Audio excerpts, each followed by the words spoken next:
ನಿಮ್ಮದೇ ಲೈಫ್ ನೋಡಿದ್ರೆ ಏನು ಸರ್, ಮಲ್ಲೇಶ್ವರಂ ಬೀದಿಗಳಿಂದ ಅಲ್ಲಿಂದ ಹಿಡಿದು ರಾಷ್ಟ್ರಪತಿ ಭವನದವರೆಗೂ, ಅಂದರೆ ನಿಮ್ಮ ಇಡೀ ಒಂದು ಜರ್ನಿ ನಮಗೇನು ಹೇಳಕ್ಕೆ ಹೊರಟಿದೆ ಅಂತಂದರೆ, ಕನಸಿಗಳಿಗೆ ಯಾವ ಎತ್ತರನೂ ಇಲ್ಲ ಅನ್ನೋದು. ಮೇಡಮ್, ನಮ್ಮ ಗುರಿ ಏನು ಅಂದರೆ ಮುಂದೆ ನೋಡಬೇಕು. ಹಿಂದೆ ಯಾರು ಹೇಳ್ತಾರೆ, ಯಾರು ಮಾತಾಡ್ತಾರೆ ನಾವು ಕೇಳಲ್ಲ. ಬಟ್ ಆಡಕ್ಕೆ ಹೋದಾಗ ಕ್ರೀಡೆ, ಅವಾಗ ನಾನು ಚಿಕ್ಕ ವಯಸ್ಸಲ್ಲಿ ಎಲ್ಲರೂ ಸ್ವಲ್ಪ ನನ್ನ ದೂರ ಇಡೋರು. ಇಡೀ ಪ್ರಪಂಚ ಎಲ್ಲೋ ಒಂದು ಕಡೆ ಡಿಸೇಬಿಲಿಟಿ ಅಂತ ನೋಡ್ತಾ ಇದ್ರೆ, ನೀವು ಅದರಲ್ಲಿ ಪಾಸಿಬಿಲಿಟಿ ನೋಡ್ತೀರಾ. ಸಮಾಜದಲ್ಲಿ ಎಲ್ರಿಗೂ ನನ್ನನ್ನು ನೋಡಿದ್ರೆ ಒಂಥರ ಅನಿಸೋದು, ಇವನು ಯಾರೋ ಒಂಥರ ಪೆಕ್ಯುಲರ್ ಮನುಷ್ಯ ಅಂತ. ಸ್ಪೋರ್ಟ್ಸ್ಗೆ ನೀವು ಎಂಟರ್ ಆಗೋಕ್ಕೂ ಮುಂಚೆ ಮಾನಸಿಕವಾಗಿ ಯಾವ್ಯಾವ ಥರ ತಯಾರಿ ನಡೆಸ್ತಾ ಇದ್ರಿ? ಸುಮಾರು ಫಿಲಾಂಥ್ರಫಿಸ್ ಏನು ಹೇಳೋರು, ಪ್ರಾಜೆಕ್ಟರು ಏನು ಹೇಳೋರು ಅಂದರೆ, ನೀವು ವಿಕಲಚೇತನ ಏನು ಮಾಡೋಕ್ಕಾಗತ್ತೆ ಸಮಾಜಕ್ಕೆ. ಈ ಥರದ ಒಂದು ಜೀವನನ ನೋಡಿರೋ ನಿಮಗೆ ನಾನು ಇವತ್ತು ನಿಮಗೆ ಡಿಸೇಬಿಲಿಟಿ ಅಂದರೆ ಏನು ಅಂತ ಕೇಳಿದ್ರೆ ಏನು ಹೇಳ್ತೀರಾ?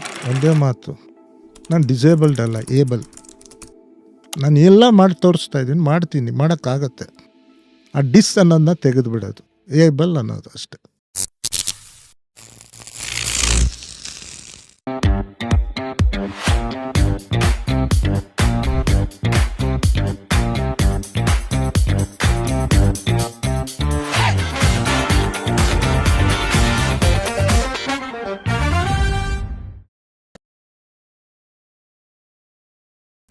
ಎಲ್ಲ ಹೀರೋಗಳು ಸೂಪರ್ ಮ್ಯಾನು ಸ್ಪೈಡರ್ ಮ್ಯಾನ್ ಆಗಿರಲ್ಲ. ಕೆಲವು ಹೀರೋಗಳು ಟ್ರ್ಯಾಕ್ ಆ್ಯಂಡ್ ಫೀಲ್ಡಲ್ಲಿ ಇರ್ತಾರೆ, ಶೂಸ್ ಹಾಕ್ಕೊಂಡಿರ್ತಾರೆ.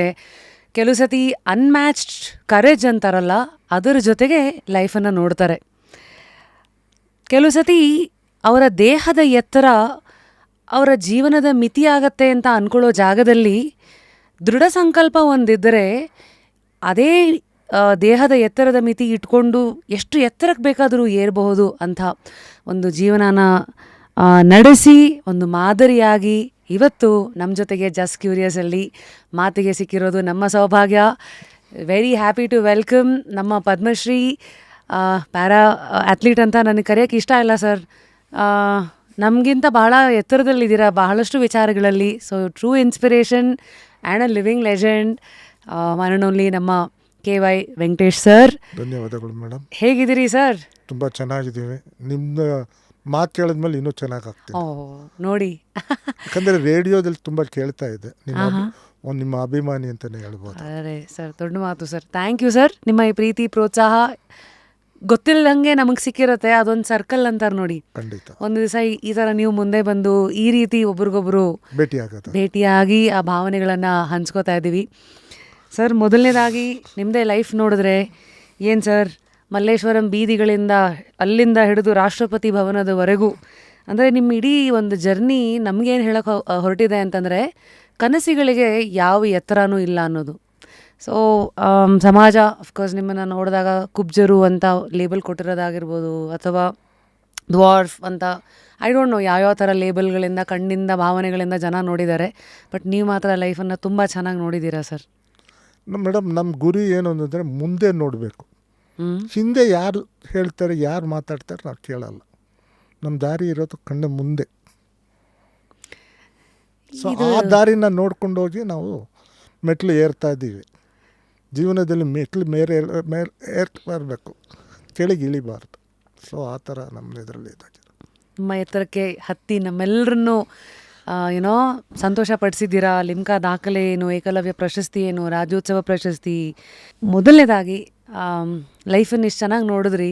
ಆ್ಯಂಡ್ ಒಂದೇ ಮಾತಲ್ಲಿ ಹೇಳಿದ್ರಲ್ಲ, ಲೈಫಲ್ಲಿ ಯಾವತ್ತೂ ಹಿಂದಕ್ಕೆ ಮಾತಾಡೋರನ್ನ ಅದು ನೋಡಲೇಬಾರ್ದು, ಮುಂದಕ್ಕೆ ನೋಡಬೇಕಂತ. ನಿಮ್ಮ ಒಂದು ಜೀವನದ ಆ ದಿನಗಳಿಗೆ ನಿಮ್ಮನ್ನು ಕರ್ಕೊಂಡು ಹೋದರೆ, ಮುಂದೆ ಲೈಫ್ ಏನು ಅಂತ ಗೊತ್ತಿಲ್ಲದಾಗ ಮುಂದೆ ಹೆಂಗೆ ನೋಡಿದ್ರಿ? ಮೇಡಮ್, ನಾನು ಚಿಕ್ಕ ವಯಸ್ಸಿನಲ್ಲಿ ನಾನು ಆವಾಗ ಅಷ್ಟು ಇದಾಗಿರಲಿಲ್ಲ. ಬಟ್ ನಮ್ಮ ಗೆಳೆಯರು ಎಲ್ಲರೂ, ನನ್ನ ಕುಟುಂಬದಲ್ಲಿ ನಾನೇ ಕೊನೆ ಮಗ. ನನಗೆ ಒಬ್ಬ ಅಣ್ಣ, 4 ಜನ ಅಕ್ಕಂದರು. ಅವರೆಲ್ಲ ನಾರ್ಮಲ್, ನಮ್ಮ ತಂದೆ ತಾಯಿ. ಸೊ ಕೊನೆ ಮಗ ಅಂದರೆ ಗೊತ್ತು, ತಂದೆ ತಾಯಿಯವ್ರದ್ದು ಪ್ರೀತಿ ಇದೆ, ಇರತ್ತೆ ಯಾವಾಗಲೂ. ಎಲ್ಲರದ್ದು ಇತ್ತು ನಮ್ಮ ಕುಟುಂಬದವ್ರದ್ದೆಲ್ಲರೂ. ಬಟ್ ಆಡಕ್ಕೆ ಹೋದಾಗ ಕ್ರೀಡೆ, ಅವಾಗ ನಾನು ಚಿಕ್ಕ ವಯಸ್ಸಲ್ಲಿ ಎಲ್ಲರೂ ಸ್ವಲ್ಪ ನನ್ನ ದೂರ ಇಡೋರು. ಯಾಕಂದರೆ ಆಡೋವಾಗ ಹೆಚ್ಚು ಕಮ್ಮಿ ಆದರೆ ನನಗಿದಾಗತ್ತೆ ಅಂತ ಆ ಉದ್ದೇಶದಲ್ಲಿ ಅವ್ರು ಹೇಳೋರು. ನಾನು ಬೇರೆ ಉದ್ದೇಶ ತಗೊಳ್ತೇನೆ, ನನ್ನ ಪರಿಗಣಿಸ್ತಾ ಇಲ್ಲ ಅಂತ, ನಾನು ಆ ಥರ ಮಾಡ್ತಾ ಇದ್ದಾರೆ ಅಂತ ನಾವು ಇದು ಮಾಡ್ತಾ ಇದ್ವಿ. ಬಟ್ ಕೊನೆಗೆ ಒಂದೊಂದು ಕಡೆ ಬೇಕಾಗ ಕರೆಯೋರು, ಆಡೋಣ ಬಾ ಅಂತ. ಒಂದೊಂದು ಇದರಲ್ಲಿ ನಿರ್ಲಕ್ಷಿಸ್ತಾಯಿದ್ರು.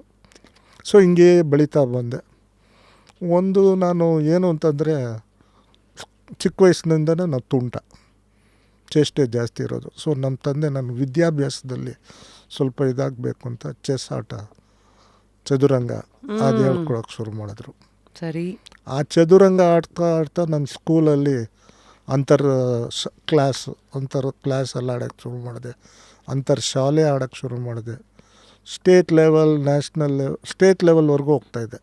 ನ್ಯಾಷನಲ್ ಲೆವೆಲ್ ಏನಕ್ಕೆ ಹೋಗೋಕ್ಕಾಗ್ತಾ ಇರಲಿಲ್ಲ ಅಂದರೆ ಆವಾಗ ನಮಗೆ ಫ್ಯಾಮ್ಲಿಯವ್ರು ನನ್ನ ಜೊತೆ ಬರಬೇಕು. ಇನ್ನೊಂದು ಏನು ಅಂದರೆ ಹೊರ ರಾಜ್ಯಕ್ಕೆ ಹೋದರೆ ಇವ್ನು ಹೆಂಗೆ ಅನುಕೂಲ ಆಗತ್ತೆ ಇವರಿಗೆ, ಕೊನೆಯ ಮಗ ಪ್ಲಸ್ ನನ್ನ ಇದ್ರ ನ್ಯೂನ್ಯತೆಗೆ ಇದು ಮಾಡ್ತಾಯಿದ್ರು. ಸರಿ ಪರವಾಗಿಲ್ಲ, ಎಷ್ಟು ರಾಜ್ಯ ಮಟ್ಟ ಆಡಿದ್ರೇನೋ ಸಂತೋಷ ಅಂತ ಆಡ್ತಾಯಿದ್ದೆ. ಕಾಲೇಜಲ್ಲೂ ಕಾಲೇಜಲ್ಲೂ ಕ್ರೀಡೆ ನಮ್ಮ MES ಕಾಲೇಜ್ ನಾನು ಓದಿದ್ದು ಮಲ್ಲೇಶ್ವರಂ. ನಮ್ಮ ವಿಜಯ್ BV ಸ್ಪೋರ್ಟ್ಸ್ ಡೈರೆಕ್ಟ್ರು, ನೀನು ತರಲೆ ಕುತ್ಕೊಂಡು ಸುಮ್ಮನೆ ಇದು ಮಾಡಿಬಿಡ, ಚೆಸ್ ಆಡು ಅಂತ ಚೆಸ್ ಆಡಿಸ್ತಾಯಿದ್ರು. ಸೊ ಇದಾಗಿ ವಿದ್ಯಾಭ್ಯಾಸ ಎಲ್ಲ ಆದಮೇಲೆ ನನಗೆ ಪೇಪರ್ ಓದೋ ಹುಚ್ಚ. ಸುದ್ದಿಗಳನ್ನ ಸ್ವಲ್ಪ ಗಣಿಸ್ಕೊಂಡು ಜನರಲ್ ನಾಲೆಜ್ ಸ್ವಲ್ಪ ಬೆಳೆಸ್ಬೇಕು. ಆಗಿನ ಕಾಲದಲ್ಲಿ ಸುದ್ದಿ ಪ್ರಿಂಟ್ ಮಾಧ್ಯಮನೇ ಇದ್ದಿದ್ದು. ಸೊ ಅದು ಓದ್ಕೊಂಡು ಹಂಗೆ ಇದು ಮಾಡ್ತಾ ಇದ್ದಾಗ ಜಾನಕಿ ಅಂತ ನಮ್ಮ ವಿಕಲಚೇತನ CN ಜಾನಕಿ ಅದೇ ಇಂಗ್ಲಿಷ್ ಚಾನಲಲ್ಲಿ ಕ್ರಾಸ್ ಮಾಡಿದ್ರಲ್ಲ, ಅವ್ರು ನನಗೆ ಸ್ಫೂರ್ತಿದಾಯಕ. ಯಾಕಂದರೆ ಒಂದು ಪ್ಯಾರಾಪ್ಲೆಜಿಕ್ ಆಗಿ ಸ್ವಿಮ್ಮಿಂಗ್ ಇಂಗ್ಲೀಷ್ ಚಾನಲ್ ಕ್ರಾಸ್ ಮಾಡಿದ್ದು, -9 ಡಿಗ್ರೀಸ್ ವಾಟರು, 24 ಗಂಟೆ ನೀರಲ್ಲಿ ಇರಬೇಕು, ಊಟ ಇಲ್ಲ ಏನಿಲ್ಲ, ಬರೀ ಲಿಕ್ವಿಡ್ ಎಲ್ಲ ಇದು ಮಾಡಿ ಇದರಲ್ಲಿ ಜೆಲ್ಲಿ ಫಿಶ್ ಇದಾಗತ್ತೆ. ಆಮೇಲೆ ಲಂಡನ್ ಟು ಪ್ಯಾರಿಸ್ ಆ ಲಿಂಕ್ ತುಂಬ ಬ್ಯುಸಿ ರೂಟು, ಅದರಲ್ಲಿ ಒಂದು ಕ್ರಾಸ್ ಮಾಡಿದ್ದಾಳೆ, ದಾಖಲೆ ಮಾಡಿದ್ರು.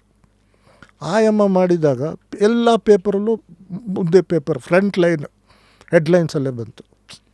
ಸೊ ಆವಾಗ ನಂಗೊಂಥರ ಯೋಚನೆ ಆಯಿತು, ಈ ಗಾಲಿ ಕುರ್ಚಿಲಿ ಇಟ್ಕೊಂಡು ಈ ಥರ ಮಾಡಿದಾಗ ನನ್ನ ಕಾಲು ಸರಿಗಿದೆ, ಕೈ ಸರಿಗಿದೆ, ನಾನು ಯಾಕೇನೋ ಒಂದು ಮಾಡಿ ತೋರಿಸ್ಬಾರ್ದು ನಮ್ಮ ಸಮಾಜಕ್ಕೆ ಅಂತ ಅಲ್ಲಿಂದ ನಾನು ಅಥ್ಲೆಟಿಕ್ಸ್ಗೆ ಇದು ಮಾಡಿದೆ. ಸರ್, ಇವತ್ತು ಸಾಧನೆ ಮಾಡಿದವ್ರಿಗೆ ಛಲ ಅನ್ನೋದೇ ಒಂದು ಬಲ ಆಗಿರುತ್ತೆ. ಅದು ಅವ್ರನ್ನ ಹಾಗೆ ನುಗ್ಸಿರತ್ತೋ ಅಥವಾ ಅನಿವಾರ್ಯ ಸುತ್ತ ಇರೋ ಪರಿಸ್ಥಿತಿ ಹಾಗೆ ಮಾಡಿರತ್ತೋ ಗೊತ್ತಿಲ್ಲ. ನೀವು ನಿಮ್ಮ ಲೈಫನ್ನೇ ಹಿಂದೆ ತಿರುಗಿ ನೋಡಿದಾಗ ಛಲ ಆಗಿರಲಿ, ಚೆಸ್ಸಲ್ಲಿದ್ದಂಥ ನೀವು ಮುಂದೆ ಅಫ್ಕೋರ್ಸ್ ಟ್ರ್ಯಾಕ್ ಆ್ಯಂಡ್ ಫೀಲ್ಡ್ ಆಗಿರಲಿ, ಬ್ಯಾಡ್ಮಿಂಟನ್ ಆಗಿರಲಿ, ಇದೆಲ್ಲದ್ರ ಕಡೆಗೆ ಆ ಗಾಳಿ ಬೀಸಿದಾದರೂ ಹೇಗೆ ಸರ್? ಅದು ನಮ್ಮ ಕೋಚ್ ಲಿಂಗಪ್ಪ ಅವ್ರಿಗೆ ನಾನು ತುಂಬ ಕೃತಜ್ಞತೆ ಸಲ್ಲಿಸ್ಬೇಕು. ಈಗಿಲ್ಲ ಅವರು, ಒಂದು ದ್ರೋಣಾಚಾರ್ಯ ಪ್ರಶಸ್ತಿ ವಿಜೇತರು ಕರ್ನಾಟಕದವರು. ಅವ್ರು ಎಂತೆಂಥ ಪ್ರತಿಭೆಗಳನ್ನ ಗುರುತಿಸಿದ್ದಾರೆ ಅಂದರೆ ಅಶ್ವಿನಿ ನಾಚಪ್ಪ, ಉದಯ್ ಪ್ರಭು ಅಂತ ದೊಡ್ಡ ವ್ಯಕ್ತಿ ನಮ್ಮ ಕರ್ನಾಟಕದ ಆಗಿನ ಸ್ಟಾರ್ ವಾರ್ಡ್ಸ್ಗಳನ್ನೆಲ್ಲ ಕರ್ನಾಟಕದಿಂದ ತಯಾರು ಮಾಡಿದಂಥ ವ್ಯಕ್ತಿ ಹತ್ರ ನಾನು ತರಬೇತಿ ತೊಗೊಳೋದಕ್ಕೆ ತುಂಬ ಕಷ್ಟಪಟ್ಟೆ. ಯಾಕಂದರೆ ಅವ್ರು ಸುಲಭ ಅಲ್ಲ. ಅದು ಆವಾಗ ನಾನು ವಿಕಲಚೇತನ, ಇವ್ನು ಹೆಂಗೆ ಹೇಳ್ಕೊಡೋದು, ಏನು ಹೇಳ್ಕೊಡೋದು ಅಂತ. ಅವ್ರು ಶಿಸ್ತಿವರು, ಒಂದು ತುಂಬ ಶಿಸ್ತಿರೋದು. ಟೈಮು ಇದು ಮಾಡ್ತಾನೆ ಇರ್ಬೇಕು ನಾವು. ಹೆಂಗಿತ್ತು ನಿಮ್ಮ ರೂಟೀನ್ ಅವಾಗೆಲ್ಲ? ಅವಾಗ ಏನು ಅಂದರೆ ಬೆಳಗ್ಗೆ ನಾನೆಲ್ಲ ಇದಕ್ಕೆ ಹೋಗ್ತಾಯಿದ್ದೆ ಪ್ರಾಕ್ಟೀಸು, ಕಾಲೇಜ್ ಇದು ಮಾಡೋಕ್ಕೆ. ಬೆಳಗ್ಗೆ ನಂಗೆ ವರ್ಕೌಟ್ಸ್ ಕೊಡೋರು, ನೀನು ಬರೋಕ್ಕಾಗಲ್ಲ ಕಂಠೀರವ ಸ್ಟೇಡಿಯಮ್ಗೆ, ನೀನು ಮನೇಲಿ ವರ್ಕೌಟ್ಸ್ ಮಾಡು, ಸಾಯಂಕಾಲ ಬಂದು ಪ್ರಾಕ್ಟೀಸ್ ಮಾಡು ಅನ್ನೋದು. ಮನೇಲಿ ವರ್ಕೌಟ್ ಅಂದರೆ ಏನಾದರೂ ಲೈಟ್ ಎಕ್ಸಸೈಸಸ್ ಅದು ಕೊಟ್ಬಿಡೋರು. ನೀನೇನು ಆಗುತ್ತೋ ಅದು ಮಾಡ್ತಾಯಿರು, ಸ್ಟ್ರೆಚ್ಚು, ಕಾಲು ಇದು ಮಾಡ್ಕೊ, ಕೈದು ಈ ಥ್ರೋಸ್ಗೆ ಕೈಗೆ ಇದು ಮಾಡೋದು ಅಂತೆಲ್ಲ ಇದು ಮಾಡೋರು.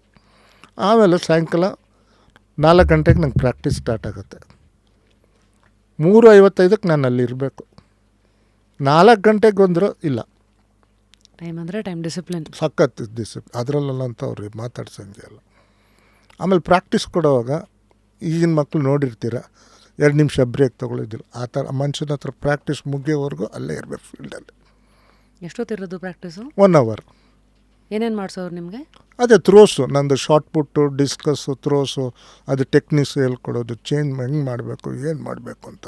ನೀವು ಯಾವ ಕ್ರೀಡೆನಲ್ಲಿ ತೊಡಗಿಸ್ಕೋಬೇಕು ಅಂತ ಆ ನಿರ್ಧಾರ ಅವರೇ ಮಾಡಿದ್ರೆ ಅಥವಾ ನಿಮಗೆ ಆಪ್ಷನ್ಸ್ ನನಗೆ ಆಪ್ಷನ್ ಬಂತು, ನಾನೇ ತೊಡಗಿಸ್ಕೊಂಡೆ ಇದರಲ್ಲಿ.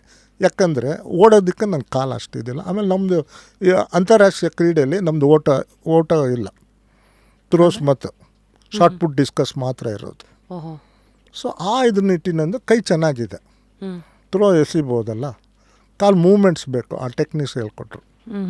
ಅದು ಮಾಡಿದೆ. ಆಮೇಲೆ ನನಗೆ ಇನ್ನೊಂದು ಸ್ಟಾರ್ಟಿಂಗಲ್ಲಿ ಆ ಡಿಸ್ಕಸ್ಸು ಶಾರ್ಟ್ ಪುಟ್ ಹಿಡಿಯೋಕ್ಕಾಗ್ತಾಯಿರಲಿಲ್ಲ.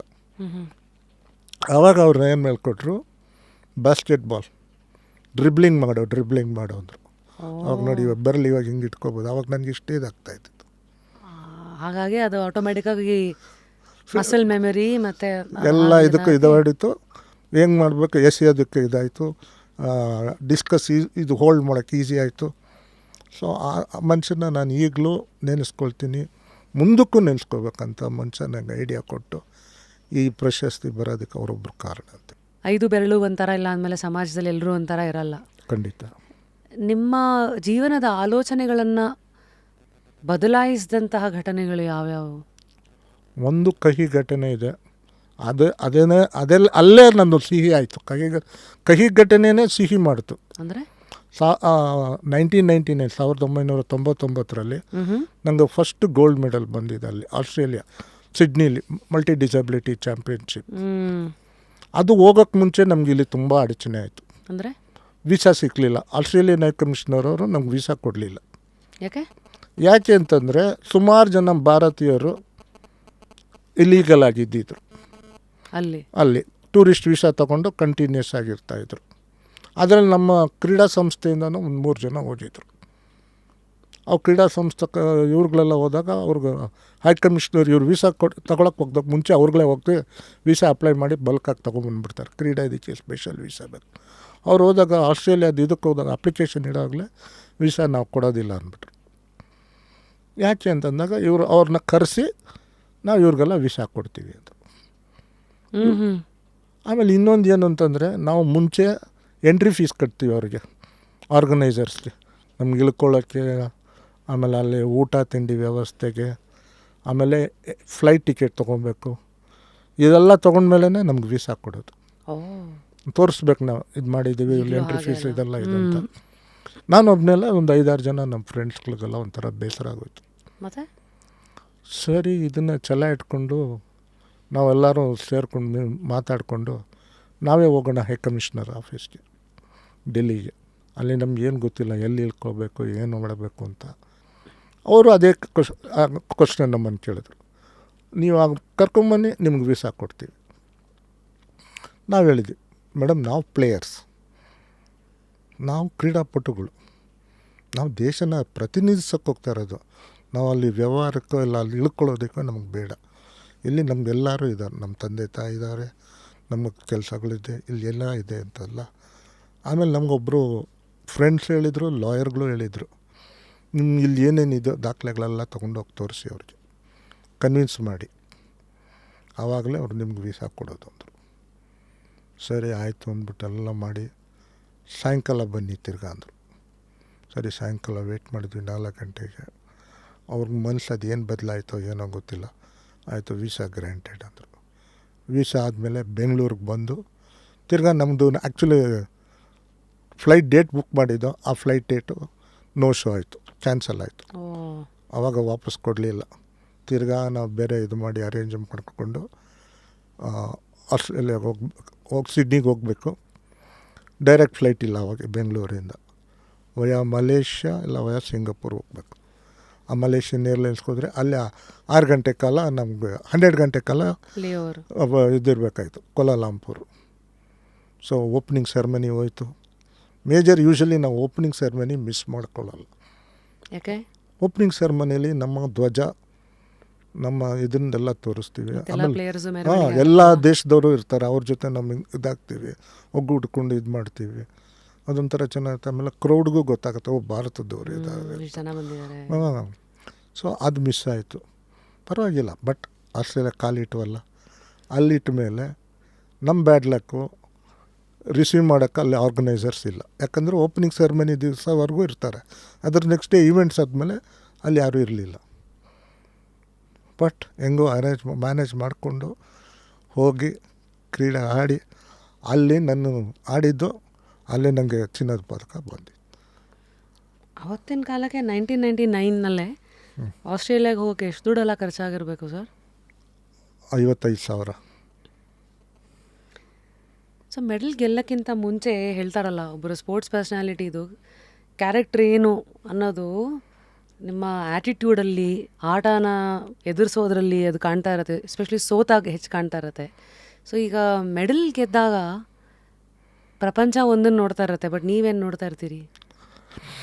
ನಮ್ಮ ಸಮಾಜಕ್ಕೆ, ನಮ್ಮ ಇದರದ ರಾಜ್ಯಕ್ಕೆ, ನಮ್ಮ ಕುಟುಂಬಕ್ಕೆ, ನಮ್ಮ ದೇಶಕ್ಕೆ ಒಂದು ಪದಕ ತಂದೆ. ಅದು ನಂದು ಮೊದಲನೇ ಪದಕ. ಅದು ದೇಶದಿಂದಲೇ ಇದಾಗಿದ್ದಲ್ಲ, ಅದೊಂದು ಗರ್ವ. ಅದು ಖುಷಿ ಆಯ್ತಲ್ಲ. ನಮ್ಮ ಭಾರತದ ಧ್ವಜ ಹಾರ್ತಾ ಇತ್ತಲ್ಲ, ಅದು ಚಿನ್ನದ ಪದಕ, ಇನ್ನೂ ಖುಷಿ ಆಯಿತು. ನಿಮ್ಮ ಲೈಫ್ ಸ್ಪೋರ್ಟ್ಸಲ್ಲಿ ನೋಡಿದ್ರೆ ಆ್ಯಟಿಟ್ಯೂಡಲ್ಲಿ ಎಷ್ಟು ಸ್ಪೋರ್ಟಿವ್ನೆಸ್ ಕಾಣ್ತಾ ಇದೆಯೋ, ಆಟದಲ್ಲೂ ಈ ಕಡೆ ಶಾರ್ಟ್ ಪುಟ್ಟಲ್ಲೂ ಮೆಡಲ್ ತೊಗೊಂಡಿದ್ದೀರಾ. ಮುಂದೆ 2002ನಲ್ಲಿ ಬ್ಯಾಡ್ಮಿಂಟನ್ LG ವರ್ಲ್ಡ್ ಕಪ್ಪಲ್ಲಿ ಸಿಲ್ವರ್ ಮೆಡಲ್ ತೊಗೋತೀರಾ. ಇದು ಹೆಂಗೆ ಸರ್? ಆಮೇಲೆ ಮತ್ತೆ discus, javelin, open track, field ಎಲ್ಲದರಲ್ಲೂ 3 ಗೋಲ್ಡು 2 ಸಿಲ್ವರು, ಅಂದರೆ ಎಲ್ಲ ನೋಡ್ತಾ ಇದ್ರೆ ಸಕಲ ಕಲಾ ವಲ್ಲಭ. ಸೊ ಇದು ಹೆಂಗೆ ನೀವು ಹೆಂಗೆ ಟ್ರೈನ್ ಮಾಡ್ಕೋತಾ ಇದ್ರಿ? ಮೇಡಮ್, ಬ್ಯಾಡ್ಮಿಂಟನ್ ಆವಾಗ ಇಂಡಿಯಾದಲ್ಲಿ ಶುರು ಆಯಿತು. ಆವಾಗ ಹಿಂಗೆ ನಮ್ಮ ಕೋಚ್ಗೆ ಹೇಳಿದೆ, ಸ್ವಲ್ಪ ನಂಗೆ ಟೈಮ್ ಕೊಡಬೇಕು, ಬ್ಯಾಡ್ಮಿಂಟನ್ ಆಡ್ತೀನಿ. ಬೈದರು, ನೀನು ಅದಾಡಂಗಿದ್ರೆ ಇದಕ್ಕೆ ಬಾ, ಇದಾಡಂಗಿದ್ರೆ ಅದಕ್ಕೆ ಹೋಗಬೇಡ. ಹಾಂ ಹಾಂ 2 ಕೈ ಚಪ್ಪಾಳೆ ಆಗತ್ತೆ, ಬಟ್ 2 ಕೈ ಇಲ್ಲಿ ಆಡ್ತಾ ಇದೆಯಲ್ಲ, ಅಲ್ಲಿ ಏನೋ ಮಾಡ್ಕೊಂಡು ಬಂದು ಇಲ್ಲಿ ಮಾಡೋಕ್ಕಾಗಲ್ಲ. ಬ್ಯಾಡ್ಮಿಂಟನ್ ಆಡೋ ಕಾಲ್ಗೇನೋ ಆಯಿತು. ಅವು ಥ್ರೋಸ್ ಏನು ಮಾಡ್ತೀಯ? ಐ ಥಿಂಕ್ ಅವಾಗ ಬೇರೆ ಕಾಲ 2 ದೋಣಿನಲ್ಲಿ ಕಾಲಿಡಕ್ಕೆ ಬಿಡ್ತಾ ಇರಲಿಲ್ಲ. ಹೌದು, ಇವತ್ತೆಲ್ಲ ಮೂನ್ ಲೈಟು, ಸನ್ಲೈಟು ಅಂತ ಒಬ್ಬೊಬ್ಬ ಯಾವ ಲೈಟ್ ಎಲ್ಲ ಲೈಟ್ಗಳಲ್ಲೂ 10 ಸ್ಟ್ರೀಮ್ ಆಫ್ ಇನ್ಕಮ್ ಅಂತ ಮಾಡ್ತಾರೋ ಕಾಲ ಇದು. ಖಂಡಿತ. ಸೊ ಅದನ್ನು ಇದು ಮಾಡಿದ್ರು. ಬಟ್ ನಾನು ಹೇಳಿದೆ, ನನಗೆ 2 ತಿಂಗಳು ಟೈಮ್ ಕೊಡಿ, ನಾನು ಆಡ್ಬಿಟ್ಟು ಬರ್ತೀನಿ, ಏನೋ ಮಾಡ್ತೀನಿ ಪ್ರಾಕ್ಟೀಸ್ ಮಾಡಿ. ಬಟ್ ಅಥ್ಲೆಟಿಕ್ಸ್ ನಾನು ಬಿಡಲ್ಲ. ನೀವು ಗುರುಗಳಿರೋರು ನಂಗೆ ಅಥ್ಲೆಟಿಕ್ಸ್ ಬಿಡೋಕ್ಕೆ ಮನಸ್ಸು ಬರೋಲ್ಲ ಅಂಥೇಳಿ ಹೆಂಗೋ ಕನ್ವಿನ್ಸ್ ಮಾಡಿ ಅವ್ರಿಗೆ ಇದು ಮಾಡಿದ್ರು. ಬಟ್ ನಮ್ಮ ಬೆಂಗಳೂರಲ್ಲಿ ಅವಾಗ LG ಕಪ್ ಆಡೋದ್ರಿಂದ ಅವ್ರನ್ನ ಕರೆಸಿದೆ. ಯಾಕಂದರೆ ಬೇರೆ ದೇಶದಿಂದೆಲ್ಲ ಬಂದಿದ್ದರು, 8 ದೇಶದಿಂದ ಬಂದಿದ್ದರು. ಅವ್ರಿಗೆ ಗೊತ್ತಾಯಿತು, ಒಳ್ಳೆ ಇದಿದೆ ಪಾಪ ಅವ್ನ ಭಾರತಕ್ಕೆ. ಇದಕ್ಕೆ ಸರಿ ಅವರೇ ಹೇಳ್ಬಿಟ್ರು, ನೀನು ಯಾವಾಗ ಬರ್ತೀವಿ ಬಾರೋ ಅಥ್ಲೆಟಿಕ್ಸ್ ಆಡು, ನೀನು ಯಾವಾಗ ಬ್ಯಾಡ್ಮಿಂಟನ್ ಹೋಗ್ತೀವಿ ಹೋಗು. ಆಮೇಲೆ ಒಂದು ಹೇಳಿದ್ರು, ಇಂಟರ್ನ್ಯಾಷ್ನಲ್ ಇರೋವಾಗ ಒಂದಕ್ಕೆ ಹೋಗು, ಎಲ್ಲದಕ್ಕೂ ಹೋಗ್ಬೇಡ ಅಂದರು. ಬಟ್ ಏನಾಯಿತು ಅಂದರೆ ನನಗೆ ಚಾನ್ಸ್ ಸಿಕ್ತು, ಆಡೋಕ್ಕೆ ಶುರು ಮಾಡಿದೆ. ಇವತ್ತಿನ ಯಂಗ್ ಜನ್ರೇಷನ್ 20-30 ಹರೆಯದಲ್ಲಿರೋರಿಗೆ ಲೈಫನ್ನು ಹೇಗೆ ನೋಡಬೇಕು ಅಂತ ಅದ್ರ ಬಗ್ಗೆ ನೀವು 4-5 ಟಿಪ್ಸ್ ಕೊಡೋದಾದರೆ, ಲೈಫ್ ಅಂದರೆ ಏನಂತೀರಾ, ಹೇಗೆ ನೋಡ್ಬೇಕಂತೀರಾ? ಮೇಡಮ್, ಒಂದು ಗುರಿ ಇಟ್ಕೊಳ್ಳಿ. ಮರದಲ್ಲಿ ಒಂದು ಮರದಲ್ಲಿ ಒಳ್ಳೆಯ ಹಣ್ಣು ಕೊಡೋದು, 5-6 ಹಣ್ಣು ಅಂದರೆ ಬೇರೆ ಬೇರೆ ಇದು ಕೊಡೋಲ್ಲ. ಹಣ್ಣುಗಳು ತುಂಬ ಕೊಡುತ್ತೆ, ಅದೇ ಅದೇ ಥರದ ಹಣ್ಣೇ ಕೊಡೋದು. ಹಾಂ, ಮಾವಿನಕಾಯಿ ಅಂದರೆ ಮಾವಿನಕಾಯಿ ಮರದಲ್ಲಿ ಮಾವಿನಕಾಯಿಯಾಗಿ ಕೊಡೋದು, ತೆಂಗಿನಕಾಯಿ ಕೊಡೋಲ್ಲ, ಪೈನಾಪಲ್ ಕೊಡೋಲ್ಲ, ಬೇರೆ ಏನು ಕೊಡೋಲ್ಲ. ನೀವು ಯಾವ ಮರಕ್ಕೆ ಯಾವ ಇದಾಗ್ತೀರೋ ಅಲ್ಲಿಗೆ ಹೋಗಿ. ಇವಾಗ ಇಲ್ಲಿ ಹೋಗ್ತಾರಾಗ ಇನ್ನೊಂದು ಹಣ್ಣು ಬರುತ್ತೆ ಅಂತ ಹೋದರೆ ಇದು ಇಲ್ಲ ಅದು ಇಲ್ಲ ಆಗುತ್ತಲ್ವ. ಹಾಡಲ್ ಏನಂತಾರೆ, ಅಡಚಣೆ ಬರುತ್ತೆ. ಆ ಅಡಚಣೆನ ಇದು ಮಾಡಬೇಡಿ. ನಿಮ್ದು ಏನು ಯಾರಾದ್ರು ಇವಾಗ ಅಕಸ್ಮಾತ್ ನೀನು ಹೋಗ್ತಾ ಇರೋವಾಗ ಕಾಲು ಎಳೆಯೋರು ಇರ್ತಾರಲ್ಲ, ನಮ್ಮ ದೇಶದಲ್ಲಿ ಅದೇ ತಾನೇ, ಕಾಲು ಎಳೆಯೋರು ಇರ್ತಾರೆ. ಈಗ ಇವತ್ತು ಇದಕ್ಕೆ ಬಡಕಣ, ನೀನು ನಾಳೆ ಹೋಗೋ, ಇವತ್ತು ಇದು ಮಾಡಿಬಿಡು, ಇವತ್ತು ಮಾಡಿದ್ರೆ ನಾಳೆದು ಮಾಡೋಣ. ಆ ಥರ ಮಾಡ್ಕೊಂಡು ಹೋದರೆ ಮೇಲಕ್ಕೆದ್ದೇ ಹೇಳ್ತೀರ. ವಿವೇಕಾನಂದ ಹೇಳ್ತಾರಲ್ಲ, ಹೇಳಿ ಎದ್ದೇಳಿ ಭಾರತ ಇದು, ಇದನ್ನು ನಿಲ್ಸ್ಕೊಂಡು ಮಾಡಿದ್ರೆ ಎಲ್ಲ ಹೋಗ್ಬೋದಲ್ಲ. ಕಣ್ಣೀರಲ್ಲಿ 2 ಥರ ಇದೆ, ಒಂದು ಆನಂದ ಬಾಷ್ಪ, 2ನೇದು ಅಸಹಾಯಕತೆ. ಅದನ್ನು ನೀವು ಹಾಕಲ್ಲ ಅಂದ್ರಿ. ಹೌದು. ಆನಂದ ಬಾಷ್ಪ ನಿಮಗೆ ಬಂದ ಘಟನೆಗಳಿಗೆ ಯಾವುದು? ದೊಡ್ಡ ಪ್ರಶಸ್ತಿ, ಭಾರತದ 4ನೇ ಅತಿ ದೊಡ್ಡ ಪ್ರಶಸ್ತಿ ಬಂದಾಗ, ಅದು ನಮ್ಮ ಹೋಮ್ ಸೆಕ್ರೆಟ್ರಿ, ಗೃಹದ ಕಾರ್ಯದರ್ಶಿಗಳು, ಭಾರತ ಸರ್ಕಾರ, ಕೇಂದ್ರ ಸರ್ಕಾರದವರು ನೀನು ಖುದ್ದಾಗಿ ಫೋನ್ ಮಾಡಿ ಹೇಳಿದಾಗ, ಅದು ನಾನು ಅಪ್ಲೈ ಮಾಡದೇ ಇರೋ ನನಗೆ ಗುರುತಿಸಿ ಕೊಟ್ಟಿದ್ದಾರಲ್ಲ, ಅದೇ ಒಂದು ದೊಡ್ಡ ಇದಾಯಿತು ಸಂತ. ಆಮೇಲೆ ನಿಮ್ಮ ಮಾಧ್ಯಮದವರು ಎಲ್ಲರೂ ನನ್ನ ಬಗ್ಗೆ ಬರೆಯೋಕ್ಕೆ ಶುರು ಮಾಡಿ, ಆಮೇಲೆ ಯೂಟ್ಯೂಬಲ್ಲೆಲ್ಲ ಇದು ಮಾಡಿ. ಇನ್ನೊಂದು ನವಂಬರ್ 9ನೇ ತಾರೀಕು ನಮ್ಮ ಆಗಿನ ರಾಷ್ಟ್ರಪತಿ ರಾಮನಾಥ್ ಕೋವಿಂದ್ ಅವರು ಕೆಳಗಿಳಿದು ಬಂದು ನೀನು ಒಂದೇ ಅಂತ ಹೇಳಿ ಮಾಡಿದ್ರಲ್ಲ, ಒಂದೇ ಪ್ಲಾಟ್ಫಾರ್ಮಿಗೆ ಬಂದು ಇದು ಮಾಡಿದ್ದು ವೈರಲ್ ಆಯ್ತದು. ಅದೊಂದು ನನಗೆ ಇನ್ನೂ ಸಂತೋಷ, ಅದೊಂದು ಆನಂದ ಬಾಷ್ಪ. ನನ್ನ ಇನ್ನೊಂದು ಈ ಪ್ರಧಾನಮಂತ್ರಿದೊಂದು ವಿಶೇಷತೆ ಏನು ಅಂತಂದರೆ, ನಮ್ಮ ಬ್ಯಾಚಲ್ಲಿ 65 ಜನ, 130 ಜನಕ್ಕೆ ಪ್ರಶಸ್ತಿ ಕೊಡೋದು. ನಮ್ಮ ಬ್ಯಾಚಲ್ಲಿ ಬೆಳಗ್ಗೆ 11 ಗಂಟೆಗೆ 65 ಜನ ಕೊಟ್ಟರು. 65 ಜನದ್ದು ಆ ಪುಸ್ತಕಲ್ಲಿ ಏನೇನು ಇದು ನಾವು ನಮ್ಮದು ಏನು ಮಾಡಿದ್ವಿ, ಏನು ತೋರಿಸಿದ್ದೀವಿ ಅವ್ರದ್ದೆಲ್ಲ ಕ್ಲೀನಾಗಿ ಹೇಳೋರು. ಆಮೇಲೆ ನಂದಲ್ಲಿ ಬಂದಾಗ ನಂದು 2-3 ಅದೇ ನೀವು ಹೇಳಿದಂಗೆ ಸಿಲ್ವರು ಬ್ರಾನ್ಸ್ ಇತ್ತಲ್ಲ, ಆ ಇದರಲ್ಲಿ ಏನಕ್ಕೆ ಸಿಲ್ವರ್ ಬಂತು, ಏನಕ್ಕೆ ಬ್ರಾನ್ಸ್ ಬಂತು, ಗೋಲ್ಡ್ ಯಾಕೆ ಬರಲಿಲ್ಲ, ನನಗೆ ಸಾಕಾಯಿತು. ಯಾವ ಕೇಳ್ತಾರಾ ಹಿಂಗೆಲ್ಲ ಕೇಳಿದ್ರಾ? ಆಮೇಲೆ ಹೆಸರು ಹಾಂ ಒಬ್ಬೊಬ್ರು ಮಾತಾಡ್ಸ್ಕೊಂಡು ಬರೋವಾಗ ಹೆಸರು ಹೇಳ್ತಾರೆ. ಇಲ್ಲಿರಲಿ ನಮ್ಮ ಕಡೆಯವರು, ನಮ್ಮ ಕಡೆಯಿಂದ ಬಂದಿರ್ತಾರಲ್ಲ ನಮ್ಮ ಕುಟುಂಬದವರು, ಅವರು ಇನ್ನೊಂದು ಕಡೆ ಇರ್ತಾರೆ, ಅವ್ರನ್ನ ಕೇಳ್ತಾರೆ ನೀವು ಯಾವ ಊರವರು ಅಂತ ಕೇಳ್ತಾರೆ. ಮೋದಿಯವರು ನೀವು ಯಾರ ಕಡೆಯವರು ಅಂತ ಕೇಳಲ್ಲ. ಯಾವ ಊರು? ಬೆಂಗಳೂರು ಅಂದರೆ ವೆಂಕಟೇಶ್ ಕಡೆಯವರ ಅಂತ ಕೇಳ್ತಾರೆ. ಓಹೋ. ಮತ್ತು ಅವ್ರ ಹತ್ರ ಇಷ್ಟೇ ಸಮಯ ಮಾತಾಡಬೇಕು ಈ ಥರ ಎಲ್ಲ ಇರುತ್ತಾ? ಅಲ್ಲಿ ಇದು ಮಾಡಿದಾಗ ಅವರೇ ಬಂದು ಮಾತಾಡಿಸ್ತಾರೆ. ಅವ್ರ ಸ್ಟಾಫ್ ಅವ್ರು ಯಾರೂ ಇರಲ್ಲ. Very nice. ರಾಷ್ಟ್ರಪತಿಗಳು ಅಷ್ಟೇ, ಅವರೇ ಬಂದು ಖುದ್ದು ಉಪರಾಷ್ಟ್ರಪತಿ ಬಂದು ಮಾತಾಡಿಸ್ತಾರೆ. ಈ ಥರ ಅವಕಾಶ ಸಿಗುತ್ತೆ. ಆಸೆ ಅವಶ್ಯಕತೆ ಎರಡೂ ಆಯಿಂದಲೇ ಶುರು ಆಗುತ್ತೆ. ಯಾವಾಗಲೂ ಹೇಳ್ತಾರೆ ಅವಶ್ಯಕತೆಗೆ ಮಾತ್ರ ಸೊಪ್ಪು ಹಾಕಿ ಆಸೆಗಳಿಗಲ್ಲ. ಯಾಕಂದರೆ ಅಲ್ಲಿ ಸಿಕ್ಕಾಕೊಂಡ್ರೆ ಅದು ಮುಗಿಯೋದ ಒಂದು ಚಕ್ರ ಅಂತ. ತಿರುಗ್ತಾನೇ ಇರ್ತೀರಾ, ಮತ್ತೆ ಅಲ್ಲಿಗೆ ಬರ್ತೀರಾ, ಮತ್ತೆ ಇನ್ನೊಂದು ಅಂತ. ನೀವು ಲೈಫ್ನಲ್ಲಿ ಆಸೆ ಮತ್ತು ಅವಶ್ಯಕತೆನ ಹೇಗೆ ನೋಡಿದ್ದೀರಾ? ಆಸೆ ಅನುಭವಿಸು ತೋರಿಸು ಅಂತ. ಸೊ ತೋರಿಸ್ತಾ ಇದ್ದೀವಿ. ನನಗೆ ಆಸೆ ಮೇಲೆ ಏನಿಲ್ಲ, ದುರಾಸೆನೂ ಏನಿಲ್ಲ. ಇದೆರಡು ಪದ ನಾನು ಕೇಳಿಲ್ಲ, ಕೇಳೋದು ಬೇಡ. ಸೊ ಸ್ಪೋರ್ಟ್ಸಲ್ಲಿ ಡಿಸಿಪ್ಲಿನ್ನು, ಮೈಂಡ್ಸೆಟ್ಟು ಮತ್ತು ಕಾನ್ಫಿಡೆನ್ಸು ತುಂಬ ಉಪಯೋಗಿಸೋ ಪದಗಳು. ಖಂಡಿತ. ಸೊ ಈ ಡಿಸಿಪ್ಲಿನ್ಡ್ ಆಗಿರೋದಕ್ಕೆ, ಶಿಸ್ತಿಂದ ಇರೋದಕ್ಕೆ ನಿಮ್ಮ ಒಂದು 3 tips, how to stay discipline?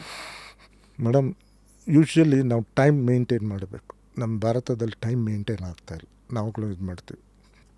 ಒಂದು maintain time maintain respect time. Okay. ಆಮೇಲೆ ಡಯಟು ಇದೆಲ್ಲ ಇದ್ದರೆ ಲೇಸಿನೆಸ್ ಬರಲ್ಲ. ಸೊ ಈಗ you are working as administrator and coach ಅಲ್ವಾ sir? Not a coach, I am a president of Karnataka sports association for physical handicap. I guess ಇವತ್ತು ನಮ್ಮ Padmashri Venkatesh sir ಅವರ ಜರ್ನಿಯಲ್ಲಿ ಸಾಕಷ್ಟು ವಿಚಾರಗಳು, ಕೆಲವು ಸತಿ ಹೇಳ್ತಾರಲ್ಲ ಲೈಫ್ ಇಸ್ ವೆರಿ ಸಿಂಪಲ್ ಅಂತ, ಸಿಂಪಲ್ ಥಿಯರಿ ಸಾಕಷ್ಟು ನಮ್ಮ ಮುಂದೆ ಇಟ್ಟಿದ್ದಾರೆ. ಈಗ ನಾವು ಸಿಂಪಲ್ಲಾಗಿ ಎಷ್ಟನ್ನು ಉಳಿಸ್ಕೊಂಡು ಅದ್ರ ಜೊತೆಗೆ ನಮ್ಮ ಲೈಫನ್ನು ನಾವು ಮುಂದಕ್ಕೆ ತೊಗೊಂಡು ಹೋಗ್ತೀವಿ ಅನ್ನೋದು ನಿಮಗೆ ಬಿಟ್ಟಿದ್ದು, ನನಗೂ ಬಿಟ್ಟಿದ್ದು. Until next time, of course, thank you sir. Thank you madam. And ನಾನು ನಿಮ್ಮ rapid Rashmi, signing out of another episode of just curious. So ಮತ್ತೆ ಸಿಗೋಣ. Thank you so much.